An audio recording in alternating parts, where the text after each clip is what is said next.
نسمع بقى آخر حاجة، وهو يتكلم وينصح.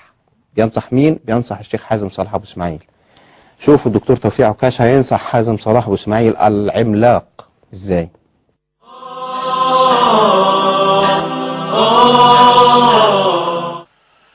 الحقيقة أنا تعبان،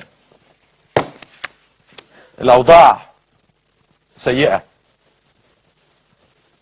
المجلس العسكري قاعد عمالين يخبطوا فيه، ما هماش فاهمين ان التخبيط في المجلس العسكري تخبيط في الجيش. هل يستطيع ان يفصل الرأس عن الجسد؟ حد يقدر يفصل الرأس عن الجسم؟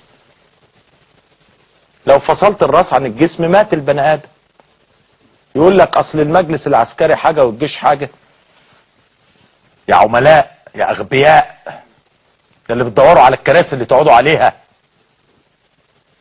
انا عايزكم تعلنوا تصوفكم، اعلنوا انكم متصوفين وزاهدين في الحكم. الشيخ حازم ابو اسماعيل قاعد يا عم انت ابوك كان راجل فاضل.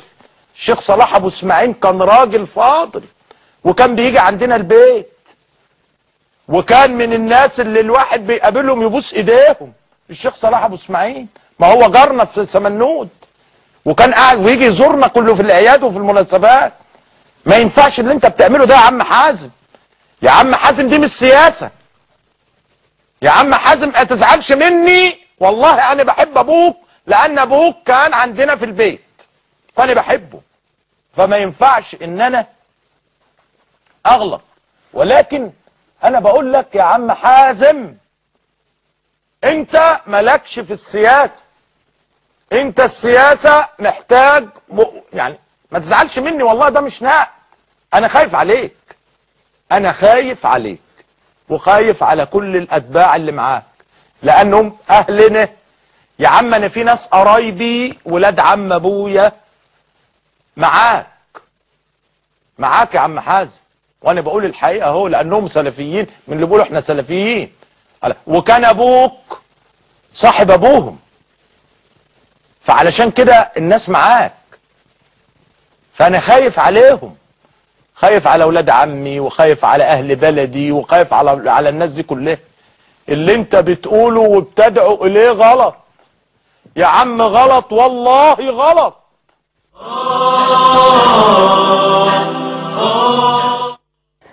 دكتور يونس دكتور توفيق عكاشة، اهلا ومرحبا بيك في تعريفك الجديد للسياسة. بتفكرني طبعا بحلقتك اللي كل مصر شافتها لما كلمت الدكتور المحترم البرادعي وبتقول له لما تعرف تفرق بين ذكر البط مش عارف يتزغط ازاي ولا سعر البطة في سوق الثلاث غير سوق الجمعة ابقى ادي لك صوتي. دلوقتي اول ما لقيت ان الشيخ حازم اصبح يعني المرشح الاقرب للجماهير والاكثر انتشارا، انت بقى عمال تقول له وتنصحه، وطبعا بتقول له انا ما اقدرش اتكلم عشان كنت بحب ابوك لانه كان عندنا في البيت. يعني ايه كان عندنا في البيت؟ يعني مش فاهم والله.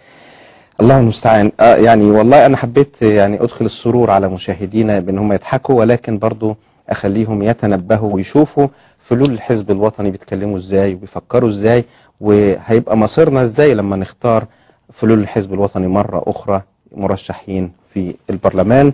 وطبعا إنا لله وإنا إليه راجعون.